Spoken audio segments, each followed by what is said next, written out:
I heard that you haven't been taking care of the house at all. You should either take care of the household chores or go find yourself a job. As Harold's wife, you should do what is expected of you. If you don't, my son is going to leave you and you're going to have to move out of the house. Did you come over to our place again without telling me? I've asked you over and over again not to come to our house unannounced. I would appreciate it if you let me know beforehand. Melanie, why do you have to be so bossy all the time? The house belongs to Harold. And as his mother, don't you think that I have the right to come over as I please? I think that the house belongs to the both of us. Harold and I are married. Please don't treat me like I'm Harold's accessory. Harold and I are equals.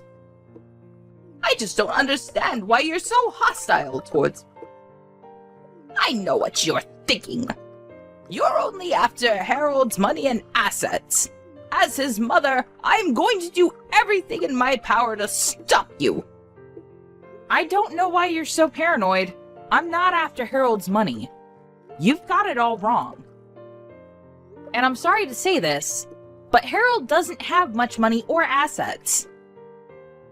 What do you mean by that? If Harold really doesn't have much money, it's because you spent it all. You're exploiting him. I don't understand where you're coming from. Why are you messaging me anyway? What do you need? I'm still working, so if you don't need anything specific, I'm going to go now.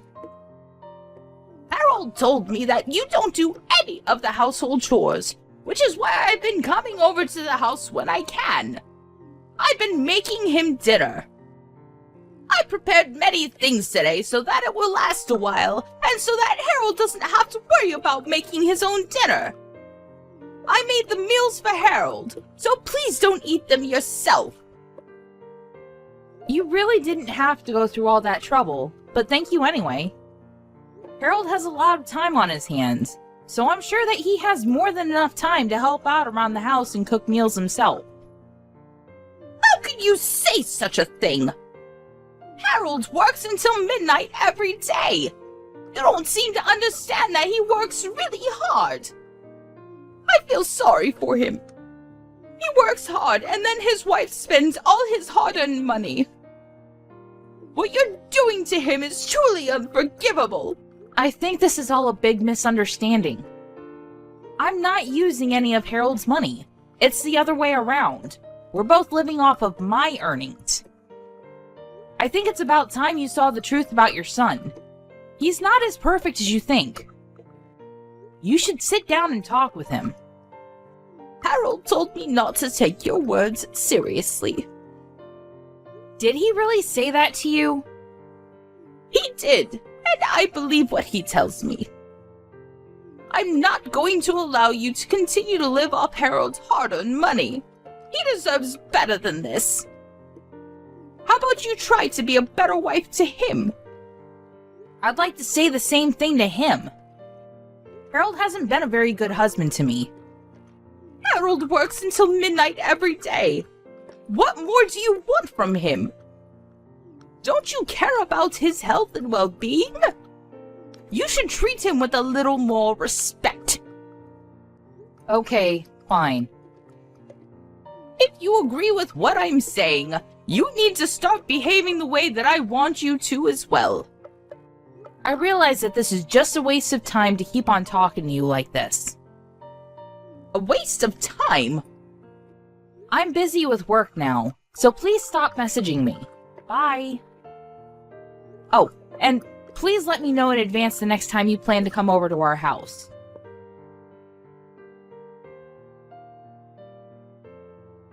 Why didn't you come home last night? Were you working through the night? That's right. I just got off work, so I'll come home in a bit. I know that you let your mother come over to our house again. I asked you to tell me when she comes over. Why did you try to hide it from me? I wasn't hiding anything. Besides, why do I have to let you know every time my mother comes over? She's my mother, not some stranger. Even if it's your mother, I like to know in advance. I don't like people showing up at our house unannounced. Well, it's my house too. I don't always have to follow your rules. It's my mother. You have nothing to worry about. Why do you care so much? I don't get along with your mother well. I'd rather she not show up at our house. Let me know the next time you plan on having her over. Okay, whatever. By the way, I need some money. Will you give me some, please? Why? What happened to the salary that you earned? It's not payday just yet. I have a couple more days to go. I need some money before then, so please. You'd better not go gambling again with my hard-earned money. I won't, I promise. You got nothing to worry about. I think that I have every reason to be worried.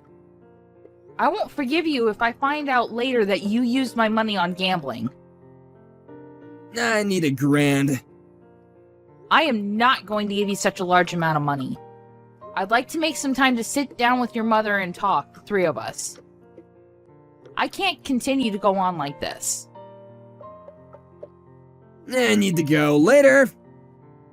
Just leave the money that I asked you for at home. I really need the money. Are you even listening to me?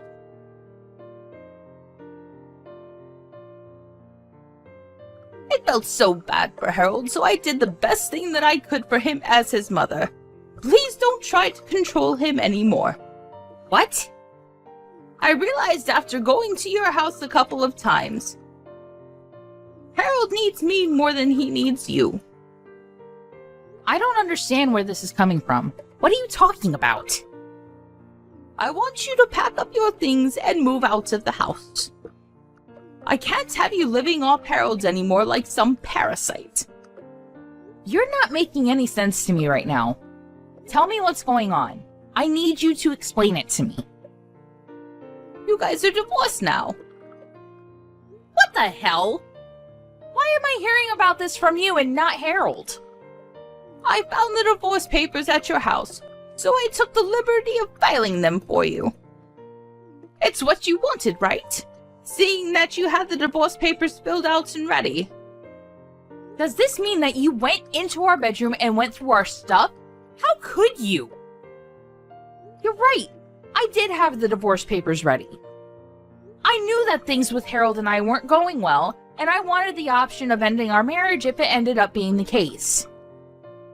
Well, I filed them for you, so there's no need for you to worry about that anymore.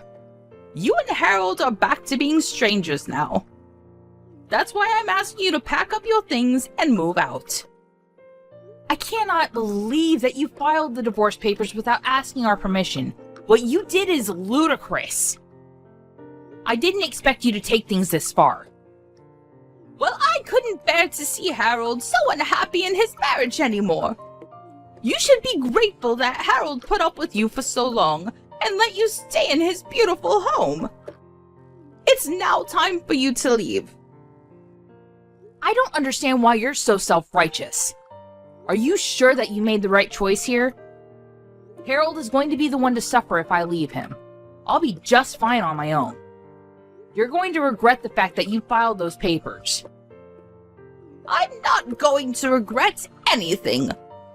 It was the best thing for Harold. Don't you know how much Harold makes in a month? His monthly salary is $10,000. Are you sure about that? I'm the one preparing all of his meals right now, and if you stop taking his money, his entire salary will be mine. That's why we're both happy to see you go. I don't know why Harold married you in the first place. You didn't do anything for him, and all you do is spend his money. Now hurry up and leave our house. I want you out of here ASAP. Okay, fine. I'll move out as you wish. Good luck to the two of you then. We don't need any luck. We'll both be very happy without you. I was surprised to know that you filed the divorce papers without consulting us first. But I'm looking forward to your reaction when you find out the truth about my marriage to Harold. What do you mean by that? Let me just say this. I'm thrilled to be moving out. Thank you for filing the divorce papers. It was my pleasure. Now, please leave. Harold and I are both so excited to start a new life without you. Well, good for you. It was nice knowing the both of you. Goodbye.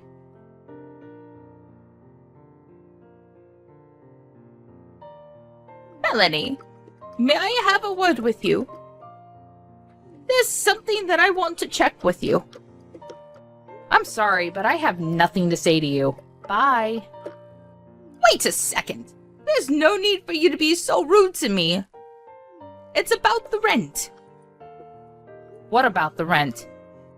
The lease agreement has been changed over to your name now, so there's really no need for you to involve me. Yes. When did you change the name of the lease over to me? You could have told me about that. Why was the lease in your name in the first place? Shouldn't have been in Harold's. And why change it over to my name and not Harold's? It just doesn't make any sense to me. Well, Harold works part-time at a convenience store. He's not qualified to put his name on the lease agreement. What? I didn't know that Harold worked at a convenience store. What do you mean by part-time? You said that you wanted to talk to me about the rent. Are you going to tell me that you can't afford to pay the rent or something? Yes, that's right. How did you know? Do you know why there's no money in Harold's bank account? It just doesn't make any sense. Actually, it makes perfect sense to me. Harold doesn't have any real money, which is why he doesn't have any savings. But it's not something to get all nervous about. I think you misheard Harold's salary. You seem to think that he makes 10 grand a month when it's actually $1,000 a month. What do you mean? Harold works part-time at a convenience store, and the maximum he makes a month is $1,000. Sometimes less than that. What made you think that he made 10 times that amount? I bet you're lying to me. Harold's salary can't be that low. Otherwise, how would he be able to afford this house? Besides, I've seen his payslip before. I don't think that I have the wrong number. Oh, so you looked at the payslips then. I get it now. The payslips were mine, not Harold's. You just assumed that they belonged to Harold. Well, you were wrong.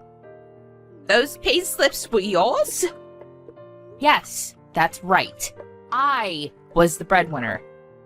I work in the sales department of a global firm, so my pay is very high. That's why we were able to afford the house that you're now living in. The rent is around $2,000, which is twice what Harold earns in a month. I knew that Harold wouldn't be able to pay the rent once I moved out, which is why I put your name on the lease agreement. Don't tell me that you quit your job. This is all new to me. I didn't know that you were the one making all the money. I can't believe this.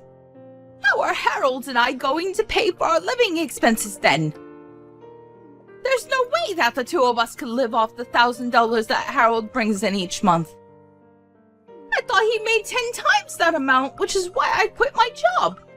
And I just finished selling my house. Did the proceeds from selling the house get wired to Harold's bank account by any chance? Yes. Is that a problem? I'm not good with money, so I had Harold take care of it all. He was more than happy to.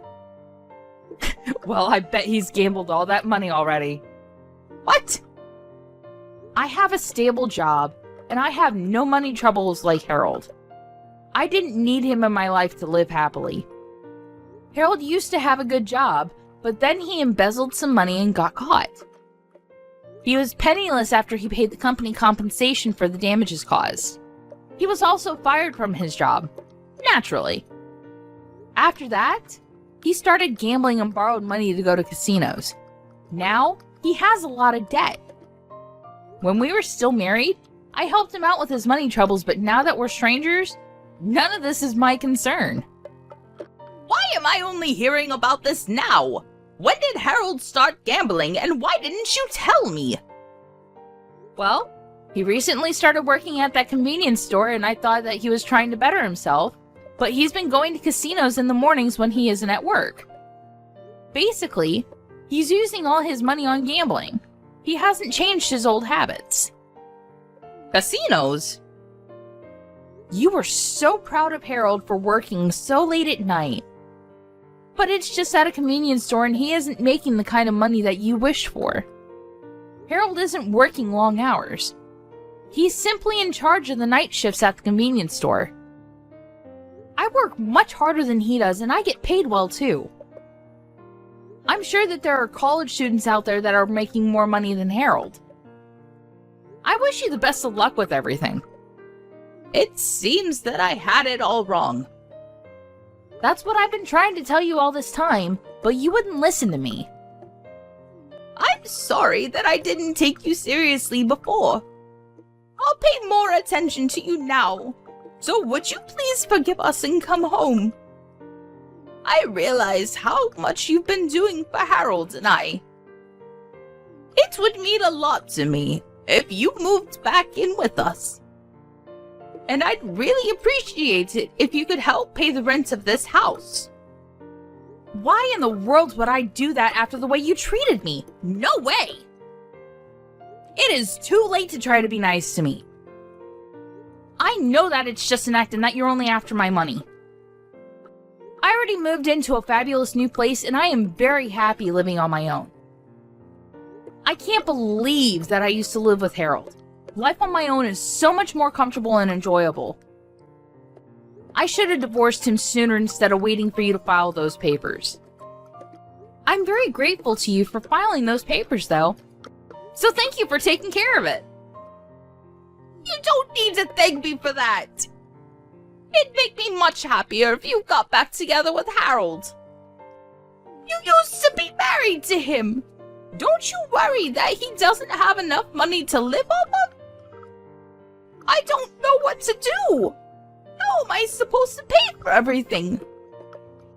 You need to help us. Melanie, please. Well, like you said, we're strangers now, so I don't think that I can do anything for you. You told me that I was a parasite and that I should move out. I took your advice and moved out. Shouldn't you be satisfied with that? Asking you to move out was a mistake. I take it back. I'm really sorry. Please forgive me and move back home. I'm sorry, but it's just too late. There's not anything you can say to change my mind. Please figure things out with Harold. I'll stay out of your life like you wanted me to. Goodbye now. Harold is a new parasite in your life. Enjoy!